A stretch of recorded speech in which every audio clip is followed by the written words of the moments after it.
Hello everyone, কেমন আছো তোমরা সবাই? এই ছোট্ট ভিডিওতে আমরা অরবিটাল সম্পর্কে জানব। তোমরা অনেকেই এই শব্দটা শুনেছো, অরবিটাল মানে কি।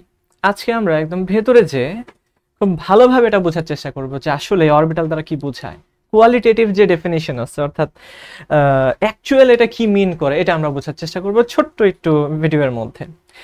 খেয়াল করে দেখো ভাইয়ারা, প্রথমেই তোমাদের একটা প্রশ্ন করি। ধরো যে তোমাদেরকে বললাম, কেউ একজনকে বললাম যে মিস্টার এক্স আপনার বাসা কোথায়, আপনি কোথায় থাকেন। ধরো যে আমি দাওয়াত নিতে চাচ্ছি আর কি, যে ভাই আপনার বাসায় যাব, আপনার বাসা কোথায় মিস্টার এক্স। তো উনি বললেন যে ভাই আমার বাসা বাংলাদেশে। তাহলে বলো দেখি, যদি বলা হয় যে আমার বাসা বাংলাদেশে, আমি কি তার বাসায় যেতে পারবো? তাকে আমি খুঁজে পাবো? পাবো না, তো শিওর পাবো না। বাংলাদেশ তো ভাই অনেক বড় একটা জায়গা, অনেক বড় একটা জায়গা, অনেক অনেক অনেক অনেক। কেউ আবার বললো না যে ভাই দেশের অবস্থা খারাপ বানাই দিচ্ছেন, যে ড্রয়িং আঁকছেন। ধরো যে এটাই হচ্ছে আমাদের বাংলাদেশ। এই তো ড্রয়িংটা কেমন হয়েছে সেটাও বলতে পারো। এটা হচ্ছে আমাদের বাংলাদেশে বিশাল বড় একটা জায়গা। সে বাংলাদেশের এই কোনায় থাকতে পারে, উত্তরবঙ্গে থাকতে পারে, এই যে দক্ষিণবঙ্গে থাকতে পারে, অনেক জায়গায় থাকতে পারে। তাকে খুঁজে পাওয়ার সম্ভাবনা বলতে গেলে প্রায় শূন্য। কিন্তু সে কিন্তু ভুল বলে নাই, সে বাংলাদেশের ভেতরেই আছে, সে ভুল বলে নাই, কিন্তু তাকে জাস্ট আমরা পাবো না। এটাই হচ্ছে একটা সমস্যা। তারপরে তাকে আরেকটু আমি জোর জবরদস্তি করতেছি যে আরেকটু স্পেসিফাই করে বলেন, আরেকটু সুনির্দিষ্ট করে বলেন। তিনি বললেন যে আচ্ছা আমার বাসা হচ্ছে ঢাকায়, আমার বাসা ঢাকায়। হইলো কোনো কথা? এটা তো হইলো না। তবে ঢাকায় বলার পরে তাকে খুঁজে পাওয়ার যে সম্ভাবনাটা, সেটা কিছুটা বেড়ে গেছে। অর্থাৎ তার অবস্থানের যে অনিশ্চয়তাটা কমে গেছে, নিশ্চয়তা কিছুটা বাড়ছে। আচ্ছা, তার মানে তাকে আমরা হয়তো বা আগের চেয়ে একটু ভালোভাবে খুঁজে পাবো, কিন্তু তারপরেও এটা এখন অনেকটুকু অনিশ্চিত আছে। তো অনেক জোরাজোরি করাতে সে বলল কি যে আমার বাসা হচ্ছে ঢাকার ফার্মগেটের এই নাম্বার রোডের এত নাম্বার বাসা। এইবার কিন্তু আমার জন্য সহজ হয়ে গেছে তাকে খুঁজে পাওয়া। অর্থাৎ এই মানুষটা যে বাসায় থাকে, এই বাসাটাই হচ্ছে আমি আসলে জানতে চাচ্ছি যে সে কোথায় থাকে, কারণ ওইখানে গেলেই আমি তাকে খুঁজে পাবো। আবার এমনও না যে একদম 100% ওইখানে গেলেই পাবো, সে একটু বাইরেও থাকতে পারে। আচ্ছা, তো এটার সাথে অ্যানালজি করে আমরা একটা বিষয় বোঝার চেষ্টা করব, সেটা হচ্ছে অরবিটাল। অরবিটাল হচ্ছে নিউক্লিয়াসের চারপাশে এমন একটা জায়গা, নিউক্লিয়াসের চারপাশে এমন একটা ত্রিমাত্রিক অঞ্চল, যে অঞ্চলে ইলেকট্রন সব থেকে বেশি সময় জুড়ে থাকে। যেমন এই তথ্যটার দিকে তাকাও, 90 থেকে 95% সময় এই ইলেকট্রনটা অরবিটালে থাকে। অর্থাৎ এমন একটা জায়গা, এমন একটা সুন্দর একটা জায়গা, তুমি জাস্ট তোমার রিডিং রুমটার কথা বা তোমার বেডরুমটার কথা চিন্তা করো, যেখানে তুমি সব থেকে বেশি সময় কাটাও, যেখানে তুমি সব থেকে বেশি কমফোর্টেবল।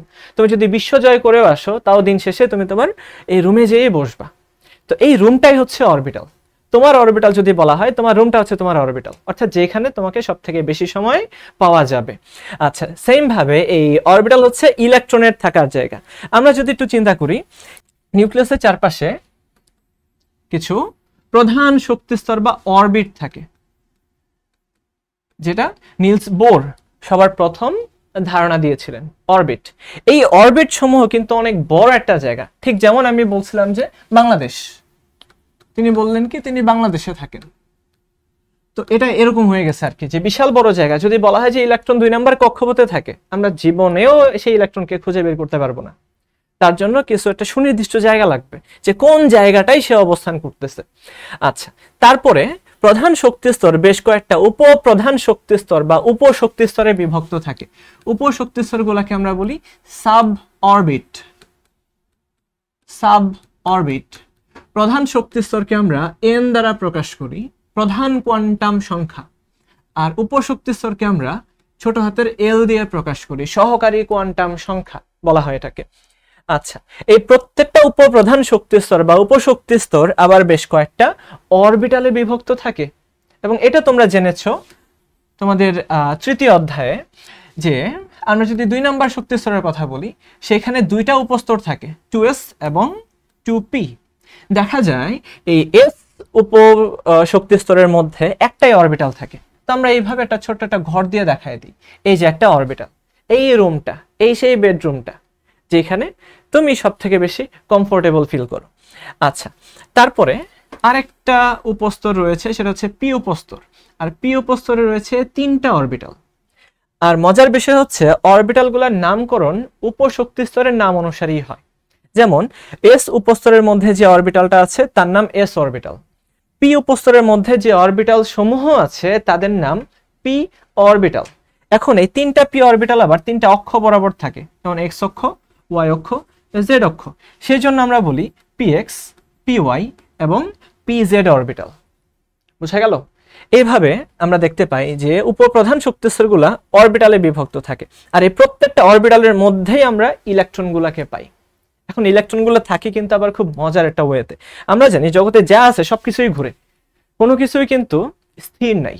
ইলেকট্রনগুলোও ঘুরে। ইলেকট্রন যেমন নিউক্লিয়াসের চারপাশে ঘুরে, ঠিক তেমনি নিজের অক্ষের চারপাশেও ঘুরে। ঠিক এরকম আর কি, নিজের অক্ষের চারপাশে ঘুরতেছে, কারণ পৃথিবী নিজের অক্ষের চারপাশে ঘুরে।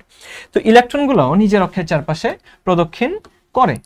তো দেখা যায় কখনো কখনো একটা ইলেকট্রন এরকম হতে পারে। এই যদি আমরা একটা ইলেকট্রনকে বলি, এই সে ক্লকওয়াইজ ঘুরতে পারে, এই হচ্ছে ইলেকট্রন। আবার কখনো কখনো এই ইলেকট্রনটা অ্যান্টি ক্লকওয়াইজও ঘুরতে পারে। ঠিক আছে, এই তো উল্টা, অ্যান্টি ক্লকওয়াইজ ঘুরতে পারে। যদি ক্লকওয়াইজ ঘুরে তাহলে আমরা একটু ডান হস্ত নিয়মের বিপরীত দিকটা দেখব। ডান হস্ত নিয়ম অনুসারে এখানে আমাদের বৃদ্ধাঙ্গুলিটা উপরের দিকে নির্দেশ করে, উপরের দিকে নির্দেশ করে। কিন্তু ইলেকট্রন যেহেতু ঋণাত্মক চার্জ, দেখা যাবে এটা একটু উল্টে যাবে। তো এই বিষয়টা নিয়ে আমরা জানবো পরবর্তীতে। তো যখন ঠিক এইভাবে ঘুরবে, আমরা 4টা আঙ্গুলকে এই ডিরেকশনের দিকে রাখবো, সে যেদিকে ঘুরতেছে। তারপরে নিচের দিকে একটা অ্যারো চিহ্ন দেখাবো। তো এটার জন্য ইলেকট্রনের জন্য তোমরা বাম হাতকে ব্যবহার করতে পারো, বাম হস্ত নিয়ম। ঠিক আছে, তো আমরা যদি বাম হাতকে ঠিক এইদিকে ঘুরাই, 4টা আঙ্গুলকে, বৃদ্ধাঙ্গুলি যেদিকে নির্দেশ করবে এদিকে আমরা একটা অ্যারো চিহ্ন দিব। এই অ্যারো চিহ্নটা আসলে ইলেকট্রন যে চৌম্বক ক্ষেত্র তৈরি করে সেই চৌম্বক ক্ষেত্রের ডিরেকশনকে নির্দেশ করে। ঠিক আছে, তো ইলেকট্রন একটা চৌম্বক তৈরি করে, তো এই চৌম্বক ক্ষেত্রের ডিরেকশন হচ্ছে নর্থ এদিকে, আর বুঝতেই পারছো উপরের দিকটা হবে সাউথ। আর যখন এইভাবে ঘুরবে, আমরা যদি হাতটাকে এইভাবে ঘুরাই, দেখা যাচ্ছে বৃদ্ধাঙ্গুলি উপরের দিকে নির্দেশ করতেছে, এটা নর্থ পোল আর এটা হচ্ছে সাউথ পোল। এই যে চৌম্বক ক্ষেত্রের ডিরেকশনটা, এই ডিরেকশনটাকে আমরা এইভাবে দেখাই যে এটা নিচের দিকে, এটা উপরের দিকে। তো উপরের দিকে যদি হয় এটা কিন্তু অ্যান্টি ক্লকওয়াইজকে নির্দেশ করতেছে, আর যদি নিচের দিকে দেখায় এটা হচ্ছে ক্লকওয়াইজ রোটেশনটাকে নির্দেশ করতেছে। তাহলে আমরা একটু দেখে নেই, এই যে অরবিটালগুলো আমরা বানাইছি, প্রথমত ইলেকট্রন যেদিকে থাকবে, দ্বিতীয় ইলেকট্রনটা তার উল্টা দিকে থাকবে, এবং দেখা যায় প্রত্যেকটা ঘরে 2টা করে ইলেকট্রন থাকে, মানে খুব ভালো এবং সুন্দর সাজানো গোছানো ঘর। আচ্ছা, আর এক্ষেত্রে আছে 3টা অরবিটাল। 3টা অরবিটালে আমরা একটা একটা করে ইলেকট্রন শুরুতে দিব, কারণ শুরুতে তারা সেম ডিরেকশনে থাকতে চায়, একবারেই উল্টা দিকে যেতে চায় না। তারপরে প্রাপ্যতা অনুসারে বিপরীত দিকে ইলেকট্রনগুলো আসবে। তো এই যে জায়গাটা, যেই জায়গাটাতে ইলেকট্রন সব থেকে বেশি সময় ধরে অবস্থান করে, অর্থাৎ তুমি যদি একটা ইলেকট্রনকে খুঁজতে চাও তাহলে তোমাকে এই অরবিটালের কাছেই যেতে হবে।